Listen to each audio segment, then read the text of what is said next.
তিনি যে আমাকে দিয়েছেন তার জন্য আমি একটু কৃতজ্ঞতা আদায় করছি। এর চেয়ে বেশি কিছু আমার করার আমি তো করবো, আমি এর চেয়ে বেশি কি করবো? এই কারণে তিনি ডাকারে আমি মসজিদে গিয়ে উপস্থিত হয়েছি, আমি তার সামনে গিয়ে উপস্থিত হয়েছি, আমি তাকে দেখাতে চাই আল্লাহ আমি এটুকু করতে পারি, আমি এটুকু করতে। কিছু কিছু মানুষ তাদের মনের দিক থেকে তারা বিশাল বড় ধনী, কিছু কিছু মানুষ মনের দিক থেকে একেবারে ফকিরের চেয়ে ফকির, আফকারুন নাস, ফকিরের চেয়ে ভালো মনের দিক থেকে। ঐশ্বর্যবানকে ইন্নামাল গিনা গিনান নাফস, আপনার অন্তরের দিক থেকে আপনি কতটা রিচ, কতটা ঐশ্বর্যবান, that matters in the ultimate accounting of আল্লাহ সুবহানাহু ওয়া তাআলা।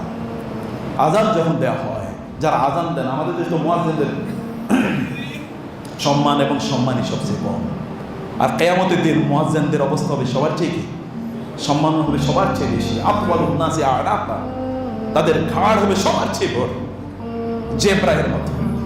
লোকেরা দেখলে বুঝবে যে এই হচ্ছে মুয়াজ্জিন। মুয়াজ্জিন যখন আযান দেয়, এই আযান শুনে যত লোক মসজিদে নামাজ পড়তে আসে তত লোক যা সওয়াব পায়, এই মুয়াজ্জিন একা ততটুকু সওয়াব পায়। সাহাবায়ে কেরাম বাইরে করেন, রাসূল সাল্লাল্লাহু আলাইহি ওয়াসাল্লাম বলেছেন, লোকেরা যদি জানতো মা ফিন নিদাই ওয়াস সাফিল আউয়াল সুম্মা লা ইয়াজিদু ইল্লা আন ইস্তাহামু লাস্তাহামু, লোকেরা যদি জানতো আযানের মধ্যে কি মর্যাদা আছে এবং প্রথম কাতারের মধ্যে কি মর্যাদা আছে, এবং তারা আযান দেওয়ার জন্য অথবা প্রথম কাতারে দাঁড়ানোর জন্য প্রতিযোগিতা অথবা লটারি ছাড়া কোনো উপায় ছিল না, তাইলে তারা প্রয়োজন লটারি করে আযান এবং প্রথম কাতারে দাঁড়ানোর জন্য চেষ্টা করছে। আযান এবং প্রথম কাতারে দাঁড়ানোর জন্য। এখন আমাদের যদি বলে একটু আযান দিয়ে আপনি বলবেন, মানুষ মনে করে এটা তো একেবারে খারাপ কাজ। আমাদের অনেকে বলে আপনারা তো শুধু পড়াশোনাই করেন আর কিছুই তো করেন না। তাই আমি বলছি আচ্ছা ঠিক আছে ভাই, আমরা তো সবচেয়ে ছোট কাজটা করি, আসো তুমি বসে 1 ঘন্টা একটু পড়ো প্লিজ। বলেন না, এটা আমার পক্ষে সম্ভব না। ঠিক আছে, আমরা তো পড়ি সেটা 8-10 ঘন্টা পড়ি, আর কোনো কাম করি না। তো তুমি ঠিক আছে শুধু বইছে একটা বই একটু পড়ে মাথা থেকে ওই মাথা, জীবনে কোনো এক মাথা থেকে ওই মাথা বই পড়েছো কিনা? না, তা পড়ি না। তো তুমি এটা কেন তো সহজ মনে করছো? শয়তান দ্বীনি কাজগুলোকে মনে করছে এগুলো তুচ্ছ, দেখে দিয়েছে মানুষের কাছে, আর দুনিয়ার কাজগুলো মহান করে দিয়েছে শয়তান। আল্লাহ সুবহানাহু ওয়া তাআলা যখন হাইয়া আলাস সালাহ হাইয়া আলাল ফালাহ বলা হয়, এটার মর্যাদা কি? ইমাম সাহেব বা মুয়াজ্জিন যখন আযান দেন, এই আযান শুনে যে ব্যক্তি মুয়াজ্জিন যা বলে হুবহু তাই বলে, মুয়াজ্জিন যা সওয়াব পাবে এই ব্যক্তি ঠিক হুবহু তাই সওয়াব পাবে। আপনি তো এখন মসজিদে আসেননি, আপনি এলিট ক্লাসের লোক যদি মসজিদের সাথে আপনার অন্তরটা শুধু লেগে থাকে, সাবআতুন ইউযিল্লুহুমুল্লাহু তাহতা যিল্লিহি ইয়াওমা লা যিল্লা ইল্লা যিল্লুহু, 7 ধরনের লোক আছে যাদের কিয়ামতের দিন আল্লাহ তাআলা তার ছায়ায়, আরশের ছায়ায়, যেদিন সূর্য কেবল মাথার উপরে 1 মাইল দূরে থাকবে। আমাদের দেশে বলে 1 বিঘত, এটা 1 মাইল, মাইলুন কামাইলিন এসে হাদিস হয়ে গেছে। তো এতটুকু দূরে যখন থাকবে তখন আল্লাহ তাআলা একদল লোকের তার ছায়ায় আশ্রয় প্রদান করবেন। সেই লোক কারা? যাদের অন্তরটা মসজিদের সাথে লেগে থাকে। কি করে? মসজিদ ওয়াকালবু মুআল্লাকুম বিল মাসাজিদ, ওই ব্যক্তির অন্তরটা সবসময় মসজিদের সাথে লেগে থাকে। কখন যাবো মসজিদে, কখন যাবো মসজিদে, চটপট করতে থাকে। এরা আল্লাহ তাআলার কাছে এলিট। আপনার কাছে এলিট কে? এলাকার মোড়ল, টাকা পয়সা বেশি, ভালো গাড়ি চালায়, ভালো বাড়ি আছে, ভালো ব্যবসা করে, অথবা ভালো চাকরি করে, অথবা অনেক বড় পড়াশোনা করেছে, এই কারণে আপনার কাছে এলিট সেলিব্রিটি। কিন্তু আল্লাহর কাছে এই লোকগুলো সেলিব্রিটি না। আল্লাহর কাছে সেলিব্রিটি হলো তারা যাদের অন্তরটা মসজিদের সাথে লেগে আছে। কাম মিন মাজহুলিন ফিল আরদি মা'রুফুন ফিস সামা ওয়া কাম মিন মা'রুফিন ফিল আরদি মাজহুলিন ফিস সামা। এমন অনেক লোক আছে দুনিয়ার লোকদের কাছে তারা সেলিব্রিটি, কিন্তু আসমানে যারা বসবাস করেন অর্থাৎ ফেরেশতারা এদের নামও জানে না। এবং ফেরেশতারা এই সকল ব্যক্তিদের নাম জানাটাকে কি তাদের একটা পার্সোনালিটি, প্রেস্টিজ মনে করে। আরে এসে বলুন লোকের কিসের নাম জানবো, আর আমরা তার পেছনে পেছনে একটা অটোগ্রাফ নেওয়ার জন্য করি। আবার পৃথিবীতে এমন অনেক লোক আছে যাদেরকে কেউ চেনে না। আল খাফি, আল আখফিয়া, আল আবরিয়া, আল আতকিয়া, আল্লাহ রাসূল বলেছেন এরা কেউ তাদেরকে চেনে না। এমন কি কোথাও যদি যায় তাহলে কেউ গিয়ে জিজ্ঞেস করে ভাই কেমন আছেন, না গেলেও জিজ্ঞেস করে না ভাই ওই লোকটা যে দেখি না। মানে এইরকম সমাজে খুবই কি সাধারণ কেউ তার চেনে না। কিন্তু আল্লাহর কাছে তার মর্যাদা এরকম, যদি আল্লাহর কাছে তার মুখ দিয়ে কোনো শব্দ বের হয় যে আল্লাহ আমি এটা চাই, এটা হোক, তাহলে আল্লাহ তাআলা তার জন্য এটা বাধ্যতামূলক মনে করেন। আমার এই বান্দার মুখ থেকে যেহেতু এটা বের হয়েছে অতএব এটা হতেই হবে, হতেই হবে। এবং আল্লাহ তা করিয়ে দেন। প্রেস্টিজিয়াস পজিশন, আল্লাহর কাছে এরকম মর্যাদা পাওয়া দরকার। একজন সালাত সর্বান্ত করে না, অন্তরের। অনেকে আমরা কেন এই আলোচনা করছি, আমরা আলোচনা করছি, আমরা বলছি যে এই মাস জুড়ে আমরা কেবল ইবাদতটা মানুষ কেন ফিল করে না, সেই জায়গাটা আমরা একটু আলোচনা করতে চাই। কেন মানুষ ইবাদত মানে ইবাদত মজা পায় না, সেটা এই কারণে আমাদের দ্বিতীয় আলোচনা সিরিজ গত সপ্তাহে আমরা এই বিষয়ে আলোচনা করেছিলাম। প্রিয় ভাই বোন, আপনি সালাতে আসবেন, আপনি সালাতে আসার পূর্বে দেখেন আপনার রব আপনাকে কেমন প্রিপেয়ার করে নিচ্ছেন, কেমন প্রিপেয়ার করে নিচ্ছেন। এবং হাদিসে রাসূল সাল্লাল্লাহু আলাইহি ওয়াসাল্লাম বলেছেন শুধু ওযুকেই আপনার গুনাহ থেকে আপনাকে মুক্ত করে নাও, ওযু আরেকটা কাজ করে। এবং সালাতের ওযুর এই দুটো এক একটা সালাতের সাথে সম্পৃক্ত যা আছে, এই দুটো যত কিছু আছে, এই সব কিছুর দুটো রেজাল্ট আছে আলটিমেট। একটা হলো সব গুনাহ থেকে আপনাকে মুক্ত করে দেবে, এক পাপ মুক্ত মানুষ হিসেবে আপনাকে তৈরি করবে এবং আল্লাহর সামনে উপস্থাপন করবে। আরেকটা হলো আপনার জন্য আলোর ব্যবস্থা করে দেবে, নূর, আলো, নূর। আল্লাহ তাআলা আল্লাহু নূরুস সামাওয়াতি ওয়াল আরদ মাসালু নূরিহি কামিশকাতিন ফিহা মিসবাহ। আলোই তো সব, আলো ছাড়া তো আপনি বাঁচতে পারবেন না। সূর্যের আলো ছাড়া বাঁচতে পারবেন নাকি? সূর্যের আলো না থাকলে কি, যে অঞ্চলে সূর্যের আলো নাই ওখানে কি আছে? বরফ। কোনো মানুষ না, একটা টিকাতে যেয়ে দেখেন তো, বরফ, মানুষ থাকবে না। সূর্যের আলো যে অঞ্চলে কম, ওই অঞ্চলে মানুষ মারা যায় বেশি, আত্মহত্যা করে বেশি, যেমন আমেরিকা, ইউরোপ। কিন্তু আরো বেশি গিয়ে দেখেন লোকের আত্মহত্যা করেই না, কারণ এত আলো, এই আলোর কারণে এরা সব সময় কি থাকে, বলিষ্ঠ থাকে, শরীরের দিক থেকে, মনের দিক থেকে। আলো এত গুরুত্বপূর্ণ, আলো এত গুরুত্বপূর্ণ। এমনকি আমেরিকাতে যে অঞ্চলে আলো কম, ওই অঞ্চলের লোকেরা বেশি আত্মহত্যা করে যে অঞ্চলে আলো বেশি অঞ্চলের লোকের তুলনায়। আমেরিকাতে যেহেতু এখানে অনেকগুলো স্টেট। সম্মানিত ভাইরা, এই যে আলো কত গুরুত্বপূর্ণ। আচ্ছা, কিয়ামতের দিন তো পুরোটাই সময় তো আলোচনা, মানে অন্ধকারাচ্ছন্ন, তাই না? গোটা কিয়ামতের ময়দানটা অন্ধকারাচ্ছন্ন। আপনি যখন ফুলসিরাত পার হবেন তখন কি দিয়ে পার হবেন? আপনি কি শুনেন না? আল্লাহ তাআলা বলেছেন ইয়াউমা তারাল মুমিনিনা ওয়াল মুমিনাতি নূরুহুম ইয়াসআ বাইনা আইদিহিম ওয়া বিআইমানিহিম ইয়াকুলুনা রাব্বানা আতমিম লানা নূরানা ওয়াগফির লানা ইন্নাকা আলা কুল্লি শাইইন কাদির। এরপরে ইয়াউমা ইয়াকুলুল মুনাফিকুনা ওয়াল মুনাফিকাতু লিল্লাযীনা আমানু যুরুনা নাক্তাবিসু মিন নূরিকুম কিলা রজিউ ওয়ারাকুম ফালতামিসু নূরা। আল্লাহ তাআলা বলবেন কিয়ামতের দিন যখন পুলসিরাত পার হবে, হিসাব নিকাশের পর, তখন অথবা হিসাব নিকাশের কোন একটা অবস্থায় এরপরে বলবে যাও পুলসিরাত পার হয়ে গেল, কারণ পুলসিরাত জাসর যেটাকে বলা হয় অসিরাত, সিরাত পার হয়ে আপনাকে জান্নাতে যেতে হবে, যাও। এখন তো সব অন্ধকারাচ্ছন্ন, যাবে কি? ভয়াবহ অন্ধকার, ভয়াবহ অন্ধকার। মাসালুহুম কামাসালিল লাযী ইসতাওকাদা নারান ফালাম্মা আযাআত মা হাওলাহু যাহাবা আল্লাহু বিনূরিহিম ওয়া তারাকাহুম ফি যুলুমাতিন লা ইবসিরুন আও কাসাইয়্যিবিন মিনাস সামাই ফীহি যুলুমাতুন ওয়া রা'দুন ওয়া বারাক ইয়াজআলুনা আসাবি'াহুম ফি আযান মিন সাওয়াইকি আযাল মাউত। সূরা বাকারা শুরু থেকেই আল্লাহ সুবহানাহু ওয়া তাআলা মুনাফিকরা তারা যে অন্ধকারের মধ্যে থাকবে দুনিয়া এবং আখিরাতে সে কথা বলেছেন। সূরা হাদীদে আল্লাহ তাআলা বলেছেন যারা মুমিন তার বাইরে যারা আছে তারা অন্ধকারের মধ্যে তারা পড়ে যাবে, অন্ধকার। এবং তারা পুলসিরাত পার হতে পারবে না। পুলসিরাত যখন তারা পার হতে যাবে দেখবে অন্ধকার, এবং দেখবে একজন লোক তারা কি লাইট নিয়ে, আলো নিয়ে চলে যাচ্ছে, আলো দিয়ে দেখে দেখে তারা চলে যাচ্ছে, আলোর গতিতে চলে যাচ্ছে।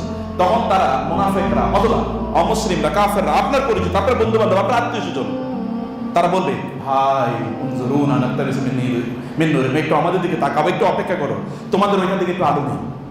নাক্তাবিসু মানে কি? আগুনের জন্য আপনি একটা কপি বা হারিকেন নিয়ে যান, ভাই একটু আলো দেন তো, ওই যে একটু আলো নিয়ে আসলেন। অথবা কোথাও একটা আলো জ্বালানো হয়েছে, ওইখান থেকে একটু কি দিয়ে আসলে একটু হালকা আলো এনে তারপরে আপনি আপনার এখানে চুলা জ্বালানোর বা অন্য কিছু করেন, এটা বলে নাক্তাবিস। ইকতিবাস, একটু আলো বা হালকা একটু, আর আলো নিলে তো আলো কমে না। তখন তার বলে কিলা রজিউ ওয়ারাকুম, এই আলো শেয়ার করার মতো না, এটা শেয়ার করা যায়। এই আলো এখানে পাওয়া যায়, এটা পাওয়া যায় কোথায়? দুনিয়ায় নামাজ। তুমি তো নামাজ পড়ো নাই মিয়া, কিসের তোমার আলো? এই আলো ইট ইজ নট শেয়ারেবল, এটা শেয়ার করা যায় না। আয়েশা রাদিয়াল্লাহু তাআলা আনহার কাছে তার ভাতিজা মুহাম্মদ ইবনে আব্দুল্লাহ ইবনে আবি বকর তিনি আসলেন, এসে দেখলেন যে আয়েশা রাদিয়াল্লাহু তাআলা তিনি ফজরের পর ইশরাকের নামাজ আদায় করছেন। কিসের নামাজ? ইশরাকের নামাজ। দেখলেন যে সে ফুফু একটু ছোট রুম তো, ওইখানে কোরআন তেলাওয়াত করছেন। ফুফু তো মাহরাম, মতে যাওয়ার কোনো সমস্যা নেই। গিয়ে দেখলেন যে ফুফু কি করছেন? কোরআন আয়াত তেলাওয়াত করছেন আর কাঁদছেন। ওয়াকবালা বা'দুহুম আলা বা'দিন ইয়াতাসাআলুন ক্বালু ইন্না কুন্না ক্বাবলু ফি আহলিনা মুশরিকিন ফামান্নাল্লাহু আলাইনা ওয়া ক্বালা আযাবা সামুম ইন্না কুন্না নাদউহু মিন ক্বাবল ইন্নাহু হুয়াল বাররুর রহিম। তিনি আয়াত পড়ছেন আর কাঁদছেন। আয়াত মানে কি? জান্নাতীরা একজন আরেকজনের কাছে যাবে, ইয়াতাসাআলু, জিজ্ঞেস করবে আমাদের ওই বন্ধু কই, আমাদের ওই আত্মীয় কই, আমাদের ওই পরিচিত কই, ওই কলিগ কই, ওই বিজনেস পার্টনার কই, ওই এলাকাবাসী কই, ওই নেতা কই, ওই ফলোয়ার কই। তো দেখতে পাচ্ছেন তারা পরস্পরকে জিজ্ঞেস করবে। তখন তারা বলবে ইন্না কুন্না ফি আহলিনা মুশরিকিন। আরে দুনিয়ায় আমাদের পরিবারে, আমাদের বাসা বাড়িতে যখন আমরা ছিলাম, দুনিয়ার জীবন যখন করেছিলাম, তখন আমরা খুব আতঙ্কিত ছিলাম, ভয়ে ছিলাম যে আমাদের জাহান্নামে যেতে হয় কিনা। কিয়ামতের অন্ধকার নিয়ে আমরা আতঙ্কিত ছিলাম। আমরা ফুর্তি ফ্যাশন ইত্যাদি নিয়ে ব্যস্ত ছিলাম না, আমাদের ভয় ছিল। আবার আমাদের রবের প্রতি আমাদের ভালোবাসা ছিল। এই কারণে ইবাদত করেছি ভালোবাসার কারণে, আর গুনাহ থেকে মুক্ত থেকেছিলাম কিসের কারণে? ভয়ের কারণে। এভাবে আমরা জীবন যাপন করেছি। ফামান্নাল্লাহু আলাইনা, এই কারণে আল্লাহ তাআলা আমাদের উপর অনুগ্রহ করেছেন। ওয়া ওয়াকানা আযাবাস সামুম, এই জাহান্নামের ভয়াবহ শাস্তি থেকে আল্লাহ তাআলা আমাদেরকে মুক্তি দিয়ে এই জান্নাতে স্থানান্তরিত করে দিয়েছেন। ইন্না কুন্না নাদউহু মিন ক্বাবল, আমরা দুনিয়া থাকতে তার কাছে বেশি বেশি দোয়া করতাম, নামাজ পড়তাম বেশি বেশি। এটা তিনি পড়ছেন এবং কাঁদছেন। তিনি বললেন যে, ভাতিজা বললেন মানে মুহাম্মদ, তিনি বললেন যে আমি ভাবলাম ফুফু নামাজ পড়ুক, তাহলে আমার একটু বাজারে কাজ আছে, বাজার থেকে ঘুরে আসি। আমি বাজারে গেলাম। বাজারে যাওয়ার পর আমি 1 ঘন্টা বাজারে বিভিন্ন কাজ করলাম। কাজ করে এসে আমি আবার ফুফুর সাথে, কারণ আমার একটু ওনাকে কিছু জিনিস জিজ্ঞেস করার আছে, এসে দেখলাম তিনি ওই একই আয়াত তেলাওয়াত করতেছেন আর কাঁদতেছেন। আমি ভাবলাম আচ্ছা ঠিক আছে, একটু পরে নামাজ পড়ব। আমি আরো 3 ঘন্টা দাঁড়িয়ে থাকলাম। এই 3 ঘন্টায় একই আয়াত পড়তেছেন আর কাঁদতেছেন, একই আয়াত পড়ছেন আর কাঁদতেছেন। নামাজ কারে করে? রাসূল সাল্লাল্লাহু আলাইহি ওয়াসাল্লাম কেউ জাহান্নামে যাবে? উম্মাহাতুল মুমিনিন। আর রাসূল সাল্লাল্লাহু আলাইহি ওয়াসাল্লাম বলেছেন, কোন একজন নারী তার সর্বশেষ স্বামীর সাথে থাকবে, তার স্বামী জান্নাতে কোথায় থাকবে? আতি মুহাম্মাদানিল ওয়াসিলাতা ওয়াল ফাদিলা ওয়াবআসু মাকামান মাহমুদ, মাকামে মাহমুদে থাকবে। তার জন্য আল্লাহ তাআলা জান্নাতে এমন অট্টালিকা তৈরি করে রেখেছেন, এটা আর কারো জন্য তৈরি করা হবে না, এটা আর কাউকে দেওয়া হবে না। সেই জায়গায় তার স্ত্রী তার সাথে থাকবেন। তিনি কাঁদতেছেন এবং হাদিসে বর্ণনা হচ্ছে 4 ঘন্টা 2 রাকাত নামাজ, ওই যে ইশরাকের নামাজ পড়ছেন এবং আয়াত পড়তেছেন। সাঈদ ইবনে মুসাইয়্যিব, বিখ্যাত তাবী, তিনি বলছেন আমার জাহান্নামের কথা, কিয়ামতের ময়দানে যে অন্ধকারের পরিবেশ হবে, সেই কথা আমার মনে পড়ার কারণ, সেটা আমি জানার পর থেকে 40 বছর পর্যন্ত এমন কখনোই হয় নাই যে মুয়াজ্জিন আযান দিয়েছে কিন্তু আমি মসজিদের বাইরে, মুয়াজ্জিন আযান দিয়েছে আমি মসজিদের বাইরে, কখনোই ঘটে নাই। আমি মসজিদে, তারপরে মুয়াজ্জিন আযান দিয়েছে, মানে মুয়াজ্জিন আযানের আগে আমি মসজিদে পৌঁছে যেতাম। কারণ ওই যে ভয় যে আল্লাহ ডেকেছেন তারপরে আমি আসছি না, আল্লাহ ডাকার আগে আমি গিয়ে মসজিদে পৌঁছেছি, কারণ আমার আলো থাকবে, আমি তো আলো ছাড়া থাকতে পারি। 40 বছর এমন হয়েছে যে আমি মসজিদে, তারপরে মুয়াজ্জিন আযান দিয়েছে, মানে মুয়াজ্জিন তো তার নির্ধারিত সময় আযান দিয়েছে, কিন্তু আমি তার আগে মসজিদে পৌঁছে যেতাম। কয়দিন হচ্ছে আমাদের জীবনের এমন? কয়দিন হয়েছে? আপনি কতদিনের জন্য এটা বলতে পারেন? সালাত, প্রিয় ভাই, সালাতের জন্য তো আগেই প্রস্তুতি তো এই রাখেন। এবং এরপর রাসূল বলেছেন, তিনি মাকবারা আল বাকি কবরস্থান তিনি জিয়ারত করছিলেন। জিয়ারত করার পরে তিনি বললেন যে আমি আমার হাউজে কাউসার, আমি হাউজ দেখতে পাচ্ছি এবং আমি তোমাদের কাছে তোমাদের আগে হাউজে পৌঁছে যাব। আমি এখান থেকে আমার হাউজ দেখতে পাচ্ছি, হাউজে কাউসার। আল্লাহ তাআলা তাকে এমন মজা প্রদান করতে তিনি এখান থেকে দেখতে পাচ্ছেন হাউজে কাউসার, ওই কবরস্থানে মসজিদে, মানে নববীর পূর্ব পাশে এবং সেই মদিনা। এবং তিনি বলেন আমি তোমাদের আগে ওইখানে চলে যাব। আহা লাবাদাতু আন আরা ইখওয়ানি, আহা আমি যে আমার ভাইদেরকে দেখতে পেতাম, আহারে আমার ভাইদেরকে যদি দেখতে পেতাম। সাহাবায়ে কেরাম বলে ইয়া রাসূলুল্লাহ, আমরা কি আপনার ভাই না? বলে না, তোমরা তো আমার ভাই না, তোমরা বলা কি আমার আসহাবি, ওয়াল বাল আনতুম আসহাবি, তোমরা তো আমার সাথী সাহাবী।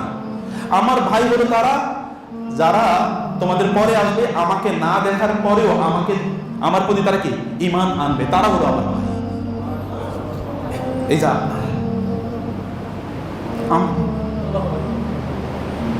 আমরা তাকে দেখি নাই, কিন্তু আমাদের গোটা জীবন যে বেশি তাকে ভালোবাসি এবং আল্লাহ তুমি সাক্ষী থাকুন, এটা আমাদের অন্তরের কথা। যাকে ভালো না বাসলে আপনি ইমানই করবেন, কি সে ইমানে দেবে? আবেগ তো মুসলমানের ইমানের সাথে সম্পৃক্ত। মুসলমানের আবেগ কিসের সাথে সম্পৃক্ত? ইমানের সাথে।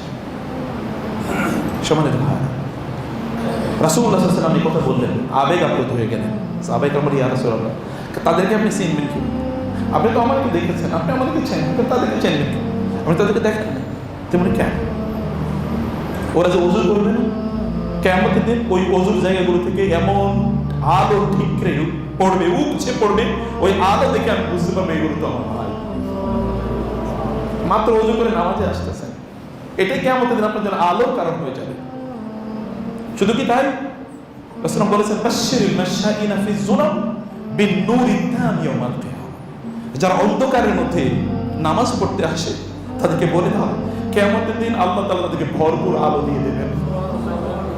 এই দুনিয়ায় তারা যেহেতু আলোর স্বল্পতা থাকা সত্ত্বেও তারা মসজিদ মিস করে নেয়, কিয়ামতের দিন আমি সুসংবাদ দিচ্ছি, আল্লাহ তাআলা তাদেরকে পরিপূর্ণ আলোর ব্যবস্থা করে দেবেন। আলো, আপনি এখন নামাজে আসেন, প্রস্তুতির মধ্যে আলো ভর্তি। একজন মানুষের জীবনে যে আলো থাকে, তাহলে তার জীবনে কষ্ট আসে কোত্থেকে, তার হতাশা আসে কোত্থেকে, তার বিপদ আসে কোত্থেকে? অথবা বিপদ তাকে কাবু করে দেয় কিভাবে? কখনো হতেই পারে না। এসএসসিতে গোল্ডেন এ প্লাস পাইল না বা পাস করেন এই কারণে আত্মহত্যা করে, কিভাবে সম্ভব? অসম্ভব। তাহলে আল্লাহ রাসূল সাল্লাল্লাহু আলাইহি ওয়াসাল্লাম কি করার কথা ছিল? মুসলমানরা কি করার কথা ছিল? কি করার কথা? সুহাইব আর-রুমি তিনি মক্কা থেকে মদিনায় হিজরত করে চলে যাচ্ছেন, লোকেরা তাকে যেতে দেবে না। ভালো, আপনাকে বুঝতে হবে ইসলামের স্পিরিটটা বুঝতে হবে। কেন ইবাদতে মজা পাই না? ইবাদত তো এখন কেবল আনুষ্ঠানিকতা হয়ে গেছে। আমি গত খুতবায় বলেছি, রাসূল সাল্লাল্লাহু আলাইহি ওয়াসাল্লাম বলেছেন, সল্লু কামা রাআইতুমুনি উসাল্লি, তোমরা আমি যেমন ভাবে নামাজ পড়ি এমনি ভাবে নামাজ পড়ো। তার মানে কি করছি আমরা? তার মানে কেবলমাত্র আমরা বুঝছি নামাজে বাহ্যিক কাজগুলো কেমনে হবে এটা নিয়ে আলোচনা হয়েছে, কিন্তু স্পিরিট কই? নামাজের ভেতরের কাজ কই? ভেতরের কাজ কই? বেলাল রাদিয়াল্লাহু তাআলা কে রাসূল সাল্লাল্লাহু আলাইহি ওয়াসাল্লামের ফজরের নামাজের পর আজান হয়ে গেছে, রাসূলকে জাগাতে যান নাই। বেলাল রাদিয়াল্লাহু তাআলা, কারণ আব্দুল্লাহ ইবনে উম্মে মাকতুম কিসের তাহাজ্জুদের আজান দিতেন, আর বেলাল কিসের আজান দিতেন? ফজরের আজান দিতেন। বেলাল কি দেখে রাসূল সেজদায় ডুবে আছেন, কাঁদতেছেন, ফ্লোর ভিজে গেছে, দাড়ি মোবারক ভিজে পানি পড়ছে। তিনি বলেন, ইয়া রাসূলুল্লাহ, ফজরের আজান হয়ে গেছে, উঠুন। তিনি উঠলেন, তখনও তার মুখ থেকে পানি পড়ছে, বৃষ্টির মতো করে কান্নার পানি পড়ছে। তিনি, ইয়া রাসূলুল্লাহ, আপনি এত কাঁদতেছেন কেন? আল্লাহ তাআলা না আপনার সব গুনাহ মাফ করে দিয়েছে। তিনি বলেন, বেলাল, আজকে রাতে আমার উপর এমন আয়াত নাযিল হয়েছে যে আয়াতগুলো পড়ার পর চিন্তা করবে না ওর যে কি বিপদ হবে, আমি সেই আমার উম্মার জন্য তো আমি কাঁদতেছি, আমি ওই টেনশনে কাঁদছি। ইন্না ফি খালকিস সামাওয়াতি ওয়াল আরদি ওয়া ইখতিলাফিল লাইলি ওয়ান নাহার লাআয়াতিন লিউলিল আলবাব আল্লাযীনা ইয়াযকুরুনা আল্লাহা কিয়ামা। প্রিয় ভাইরা, দিনটাকে স্পিরিটটাকে বুঝতে হবে, স্পিরিটটা বুঝতে হবে। রাসূলুল্লাহ সাল্লাল্লাহু আলাইহি ওয়াসাল্লাম, আব্দুল্লাহ ইবনে মাসউদ বলছেন, রাসূলুল্লাহ সাল্লাল্লাহু আলাইহি ওয়াসাল্লামের কাছে তিনি গেলেন, গিয়ে দেখলেন যে তিনি তাহাজ্জুদের নামাজ আদায় করছেন এবং একটা আয়াত পড়তেছেন, আর কোন আয়াত পড়ছেন না। ইন তুআযিবুহুম ফাইন্নাহুম ইবাদুক ওয়া ইন তাগফির লাহুম ফাইন্নাকা আনতাল আজিজুল হাকীম। আল্লাহ, আপনি যদি আমার উম্মতের মানুষদেরকে ক্ষমা করে দেন তাহলে তো আপনারই বান্দা, আর যদি আপনি শাস্তি দেন তাহলে আপনার শাস্তিকে প্রতিহত করতে পারে এমন ক্ষমতা কার আছে? কেবল এটা পড়তেছেন আর তিনি করতেছেন, উম্মাহ কেবল এটা পড়তেছেন, একটা মাত্র। তাহলে এই নামাজের স্পিরিট যাইবে কই? আপনি কেবল নামাজের মাসালা নিয়ে, ফিকি মাসালা নিয়ে ঝগড়া বিবাদ মারামারি বিতর্ক করছেন, স্পিরিট কই? ভেতর কই? প্রাণ কই? রূহ কই? রুহানিয়াত কই নামাজ? এটা তো রুহানিয়াত। আপনি চিন্তা করেন না, আপনি তখন দেখেন আপনার ওযুর ডাইমেনশন চেঞ্জ হয়ে গেল, যে আমি তাহলে তো ওযু এই জন্য তো আমি যাচ্ছি, আমি ওযু কেমনে এভাবে ওযুর জায়গাগুলো থেকে আলো ঠিকবে পড়বে। আপনি কিয়ামতের দিন এখান থেকে